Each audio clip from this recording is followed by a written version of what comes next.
This is Florida Gulf Coast University.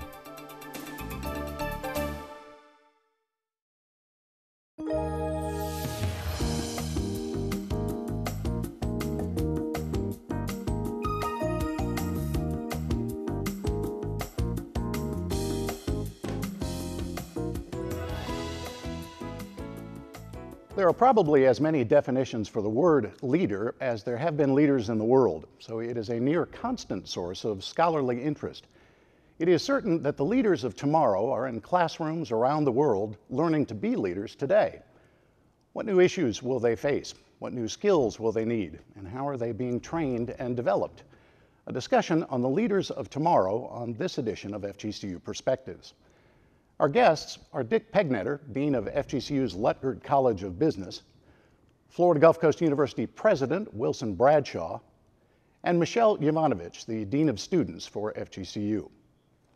Start, President Bradshaw, with a definition of leadership, or leader for you. Well, I would say a definition of a leader is someone who understands the organization and has a vision to where that organization should be in terms of improvement, enhancement, and expansion. Dick Pegnetter, you track on that one?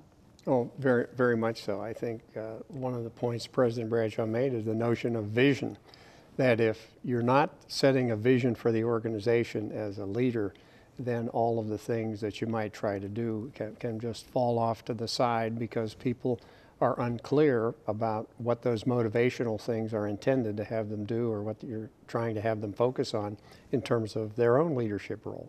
And Michele, how do you get that point across to new students here at FGCU?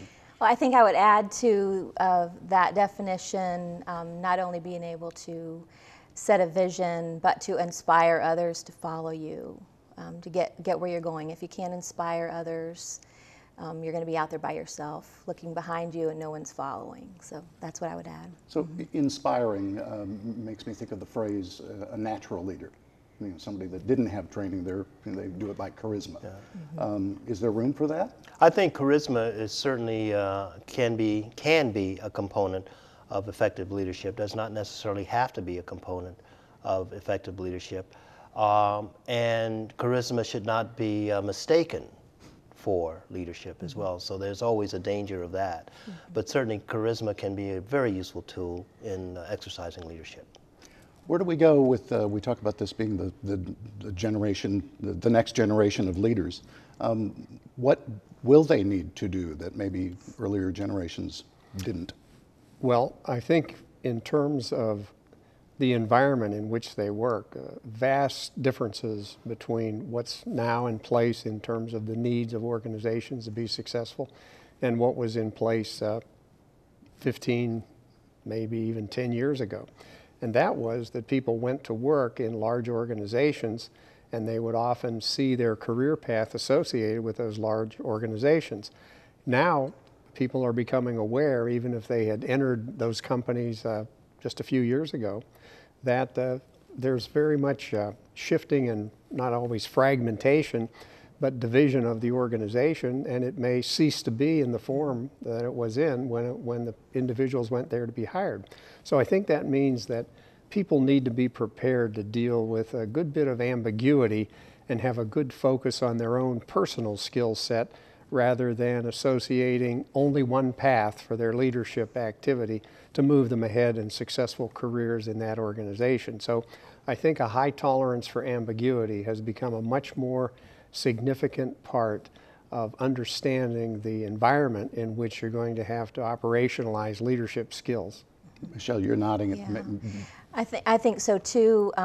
Definitely that skill that allows you to be adaptable, be flexible. For the world is changing so quickly now.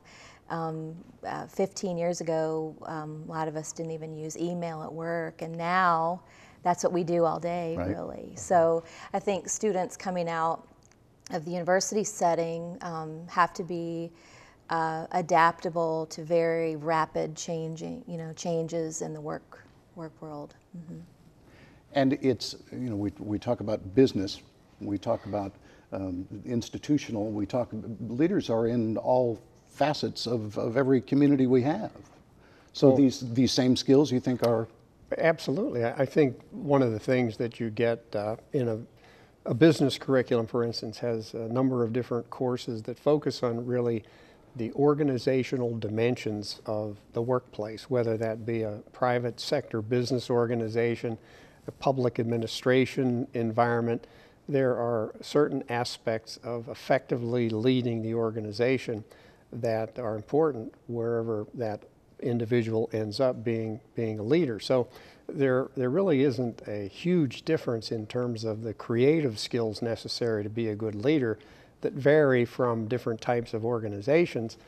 You may have to fit into different modes. If you go into an organization that has continued to be highly bureaucratic, then you're going to have to make sure that your leadership effort matches up against that structure.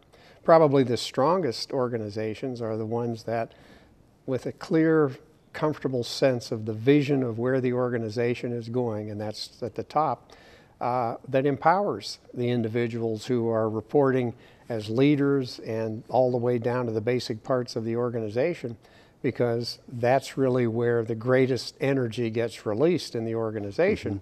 And if you don't understand that and try to rely on older concepts of leadership that often focused on bureaucratic structures or using negative sanctions to get people to do what you wanted to do rather than enlightening them about where the organization is going and then making them feel empowered to help the organization get there. That's when they maximize their ownership of what that organization is trying to do. And I think that's part of what we try to do in preparing leaders through not only a business curriculum. I don't want to make it sound like the only place this is harbored is in business school, but it's something that needs to be put in place throughout the curriculum of any program in the university, so we get people ready to step into those leadership roles, which are very different in terms of what some of those older organizations looked like. And we didn't walk into a room, and I've done this in studies I've done, where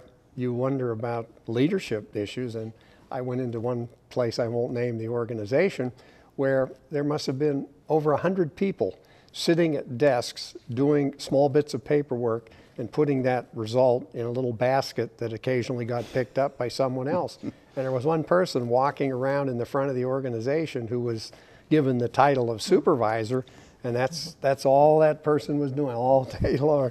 You can imagine how excited those people were about their job by the end of the day. So I think that's that older model that is either changed or needs to be changed in organizations that had relied on some of that heavy-handed structure to get people to do what the organization wanted them to do, instead of making them see how their contribution could make the organization stronger and they could take personal pride in that. I'm trying to make sure that he's not commenting on your leadership style. To the contrary. How do you have this conversation then with students? How do they learn to be leaders? I think students learn to be leaders. I think one thing is sort of foundational, because it's part of the DNA of universities, is a curriculum. I mean, that's sort of foundational. But beyond that, we have to give students opportunities to develop leadership skills. I'm so proud of what they do in student affairs here, because Dean Yovanovich and Vice President Tarolo, they put a high value on developing student leadership skills.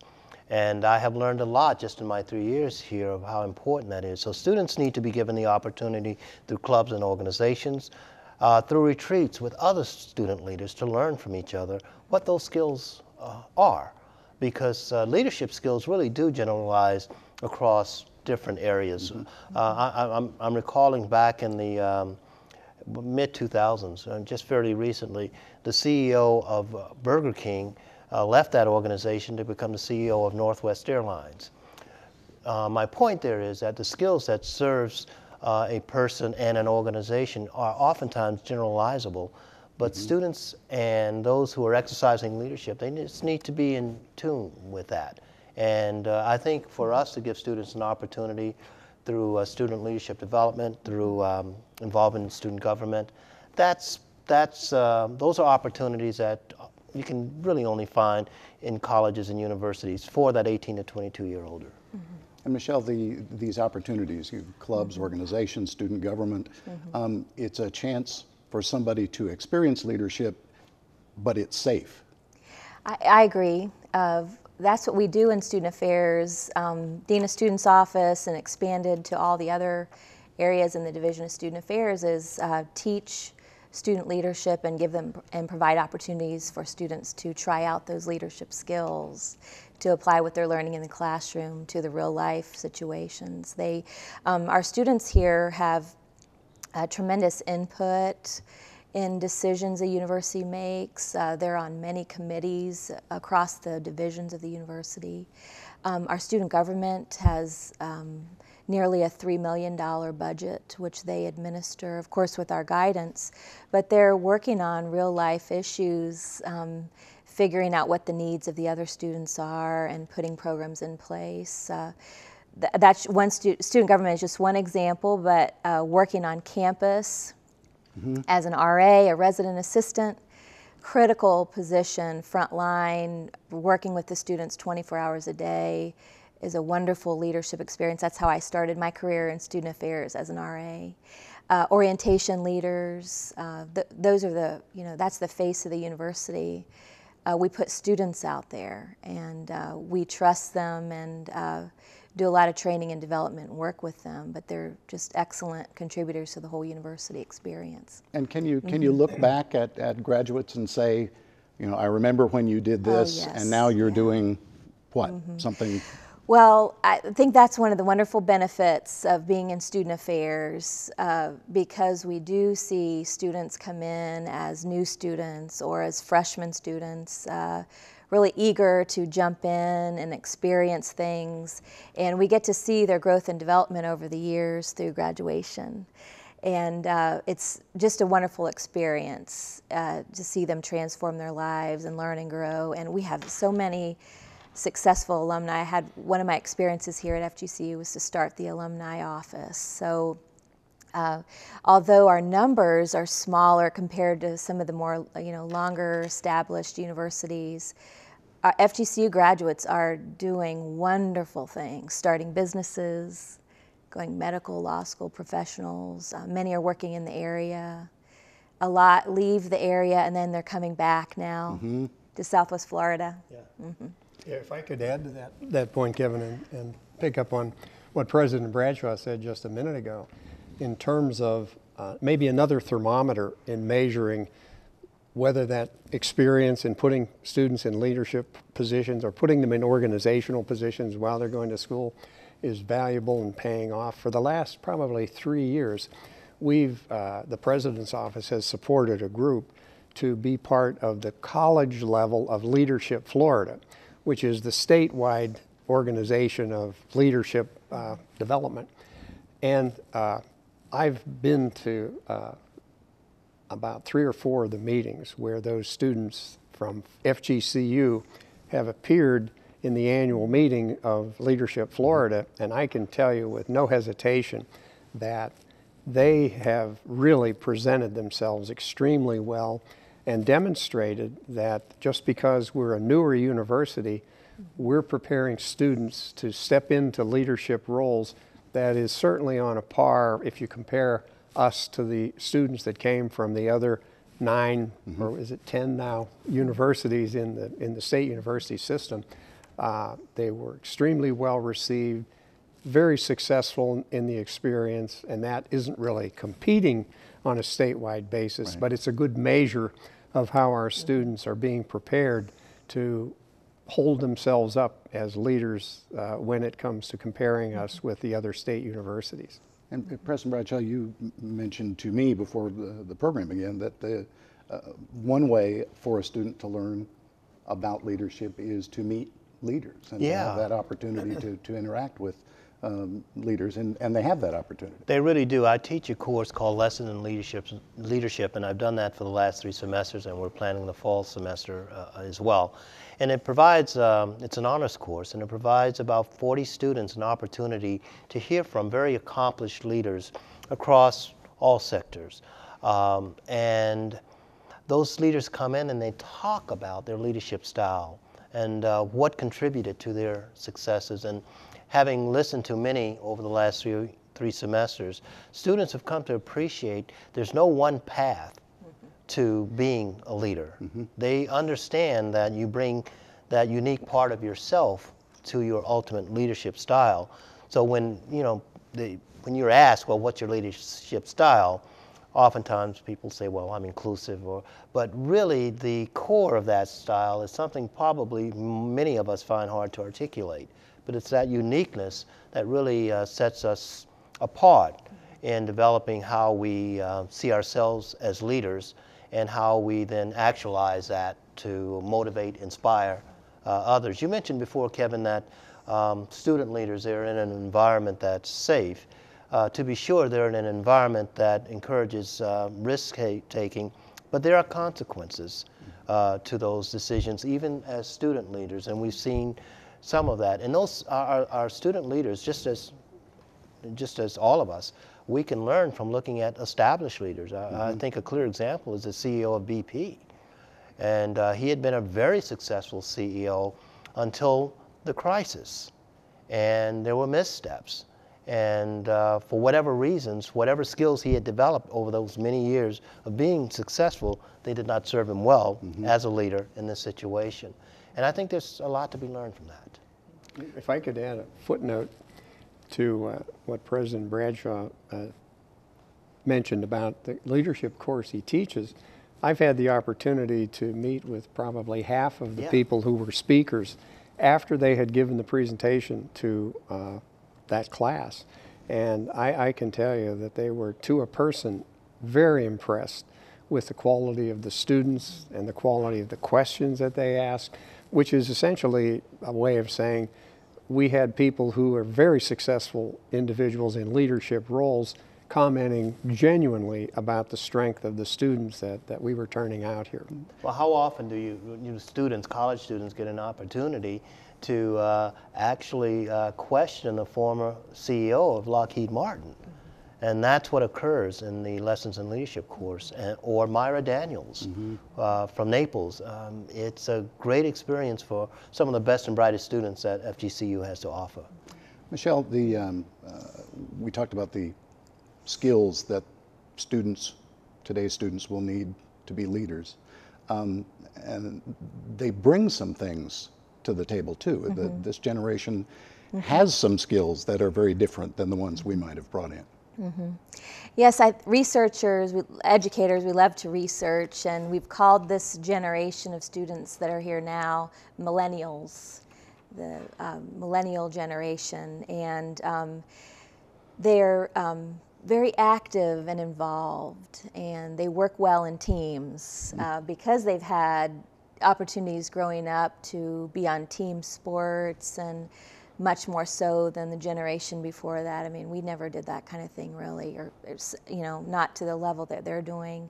Just they're coming into the university with heavy involvement and high expectations of us, and their parents have high expectations of them.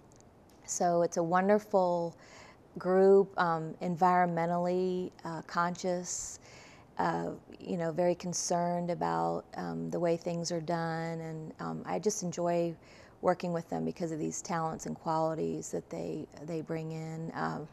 They have a good sense of themselves, I think, and are ambitious. And so working with the student leaders, they're very, they're a step ahead of us, looking for what can we do next, like this Leadership Florida program that Dr. Pegnetter mentioned.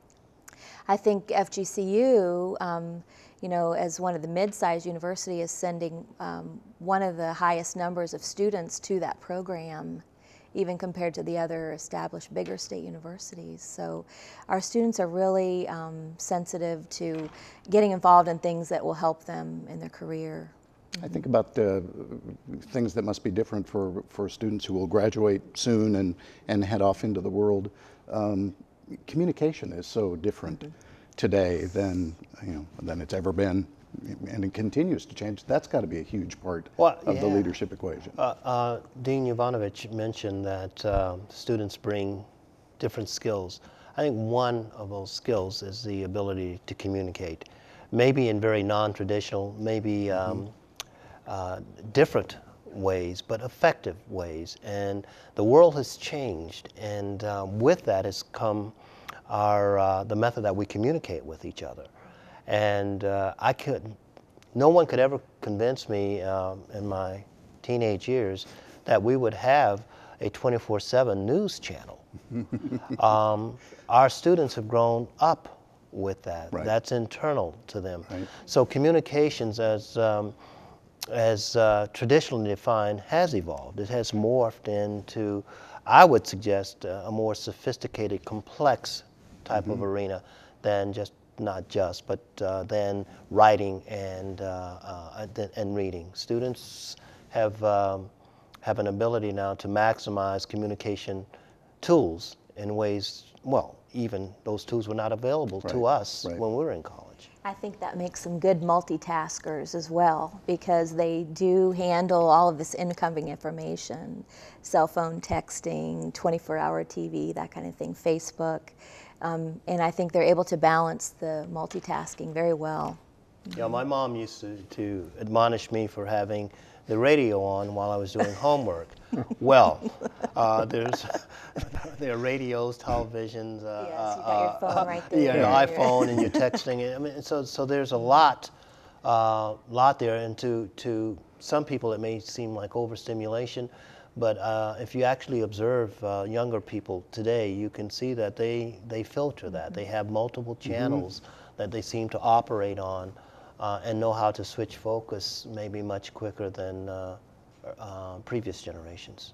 What about ethics? What role does that play in developing a leader? Well, that's a very challenging question, because But you asked the right yeah, person. I was going to say, I would say that. The question is continually debated as to whether you can create an ethical person when they come to college at age 17 or 18, or whether that has to be a foundation they bring that you can enhance and polish and make them aware of more nuances. So we certainly, and I can speak for the business school probably better than other areas, we provide ethics in several different ways with courses in ethics, ethical foundations in some of the courses that they would take in specific academic areas. And hopefully with that we'll at minimum have them aware of the ethical issues that are involved in a situation that they might face. So we can't always control with what we teach them in the classroom whether they'll make a perfect ethical decision, but we can certainly equip them to better understand the ethical issues that are involved that they may not have seen before as having an ethical context when they're making decisions. So it's an important part of leadership. And the good thing is it's becoming more and more expected within the organization that if individuals who are in leadership roles in the organization are not operating ethically, that's much more openly unacceptable in organizations now than it had been in the past, where you would just tolerate things and let them hopefully disappear and not kind of boil to the surface. Well, we talked about communication and 24-hour news. It's hard to get away with anything or hard to sweep it under the rug because it becomes such a public issue. Well, yeah, that's true, but I think the point of ethics is not to engage in those behaviors that would result in having to sweep things under the rug. And I think Dean Pegnetter I know he made a good point, and certainly in asking the question, can you teach ethics? And I think what we can teach our students and what we do is we teach them to reflect on the consequences of their decisions. And I think all of us, we have these ethical constructs that evolve over time. And I would submit that when you're 22 or 23, ethically what you will be is you will be ethically different at 45 and 50. It is not something that is static, but something that is dynamic and evolving. And that's almost the nature of being human. Part of our role becomes processing those decisions with them. You know, not making those decisions for them, but talking with them, you know, about what were the ramifications of this decision that you made. And decision making undoubtedly a large part of leadership to go along with that. I think ultimately decision-making is probably the cornerstone of leadership. I remember when I was being interviewed for this position, and I was asked what served me well in decision-making over time, and I said, what I'll say now is always thinking at the last point that I could be wrong. And it causes me to reflect on everything that I have processed, and then I make the decision. And so decision-making that's what people look to leaders to do more often right than wrong. Michele, just very quickly, what can somebody do that's getting ready to head to university level? What can they do to be getting ready? From high school to FGCU, I think their first 6 weeks here is really critical. So we talk about this in orientation a lot, to get plugged in pretty quickly to a group of people that have common interests that you have. So I think looking for those opportunities quickly to get plugged in early is good advice. Excellent. If they would do it. Thank you. That's our program for today. Thanks to our guests, and thanks to you for watching this edition of FGCU Perspectives.